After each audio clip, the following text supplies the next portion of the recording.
Hello, it's Rose again, and I'm back with a short update on my seed starting. So it is March 20th. It is 6 weeks before my last frost date in zone 6A.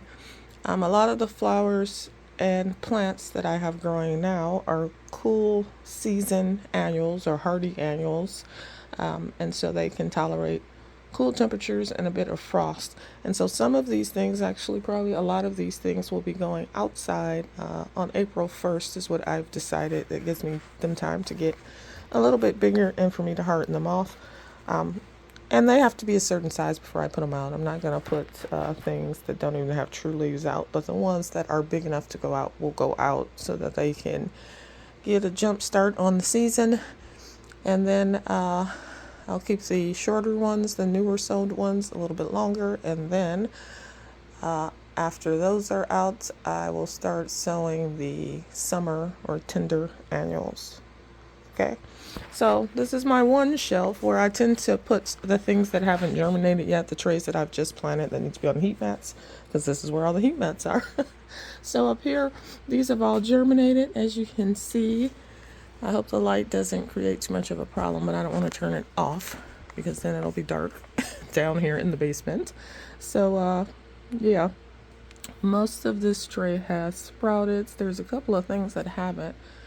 So I don't know if I'm going to reseed or what with these. I'm going to give it a couple of days and think about it. This tray is fully sprouted, it looks like, here. And this tray is, I'm not going to go over all the names because there's a ton of stuff here. But this is mostly my sages, tomatoes, peppers. See, I got kale, it looks like in here, broccoli, probably cauliflower, and some flowers as well. This one is all celosia and asters and a lot of poppies and some sweet peas all the way there in the back, as you can see. Those are sweet peas. These are pretty leggy, but I'm going to pinch these once they get another set of leaves opened up.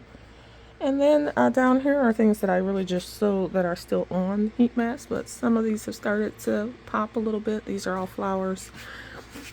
These are all flowers. And these are all flowers. And this is probably the newest tray that I've sown. Down here is nothing. To the grow tent and see what's going on in here. This is the stuff that's further along.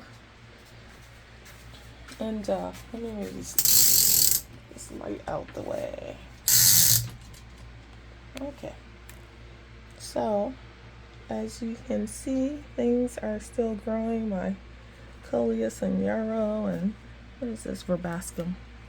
So I got a good amount of this stuff to put out, which is nice. The coleus is going to be used as just a landscape plant and maybe in some planters.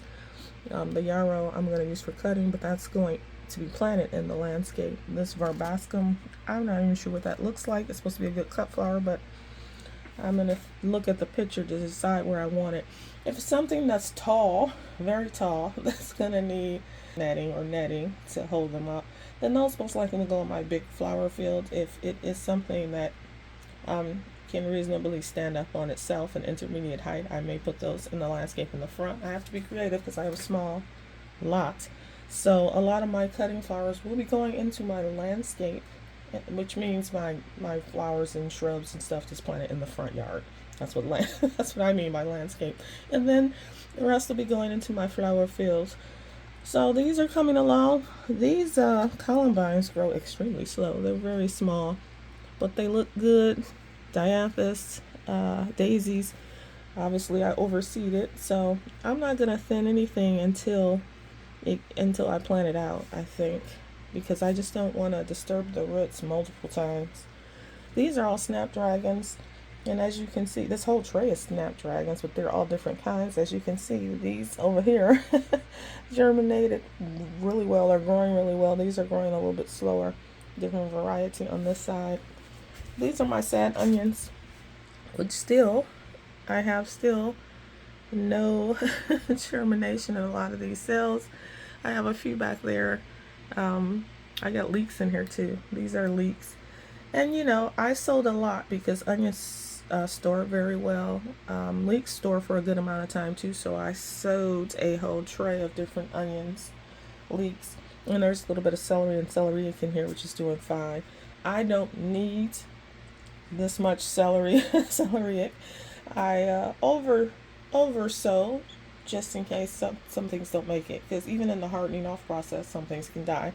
So if I have 4 celery stalks to plant, or plant 4 celery plants to plant, that's enough for me. uh, and I may do a second round of celery at the end of summer as it's getting cooler. But that's enough for me, just one person to eat.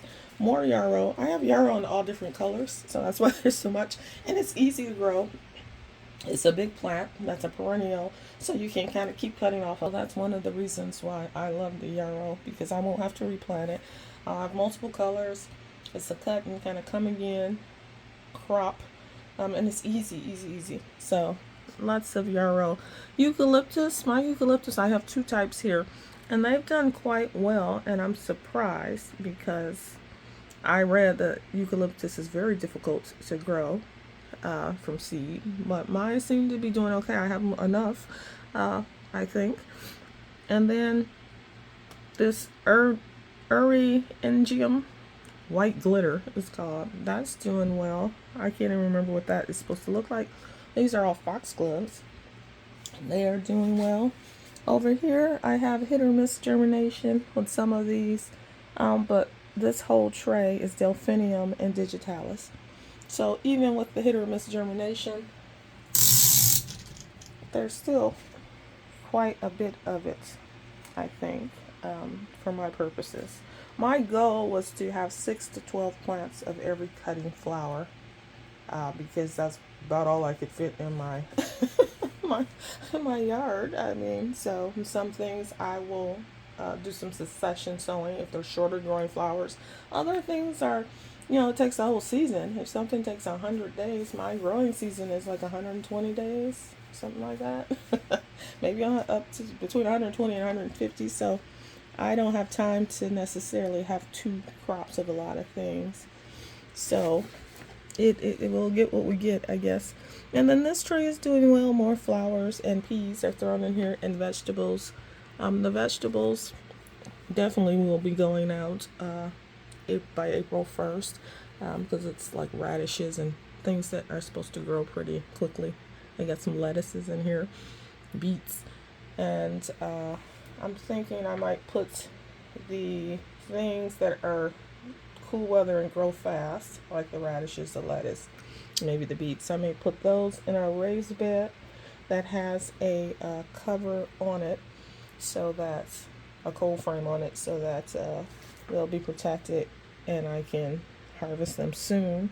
And then this last tray is a mash of things. There's flowers and veggies in here. So I got lupines and lupines. Look at this. They have a big leaf. It's like a big waxy almost leaf. Kind of reminds me of a succulent. Anyway, I did pinch these sweet peas already because they have multiple sets of leaves. I pinched these over here, and these are flower sweet peas, I believe. Over here are the eating ones, and these are the flowering ones. And flowering sweet peas don't last very long in a vase, but I thought since they grow vertically, they don't take up much space and they're pretty, so I thought I'd grow some just for my own use in the house.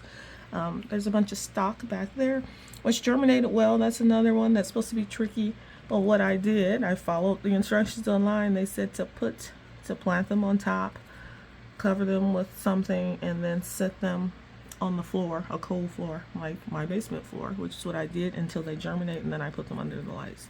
So that's what I got going on in the grow tent. So what do I have in here? 8 trays. 8 trays in here, and almost everything. The onions are, I'm struggling with onion seeds, and I didn't want to buy sets because the seeds are cheaper much cheaper than the sets. And I wanted to grow multiple kinds, and so I didn't want to spend a lot. So I may, obviously I'm going to keep sowing them because I have packets and packets of them. But what I'm going to do is probably wait till my next big sowing of things, which will probably be once I get these things out April 1st. I'll probably then start more because I only have so much room. But these are 8 trays in here, and they're on the timer. Lights, I keep my lights on generally 16 hours, off for 8 hours. That's the way I work it. It seems to work well. And I have the fans on in here. I leave the door open because I'm not trying to create heat or humidity in here. I'm just kind of letting it air out. So I don't have my fan and filter and dehumidifier and all that stuff on. It's just the grow lights and the 2 little fans to circulate the air. To this side, let's see, I got 5 full trays here. Yeah. And so, like I said, this shelving unit has room for 16 trays actually. But I'm not planting anything else until at least April 1st.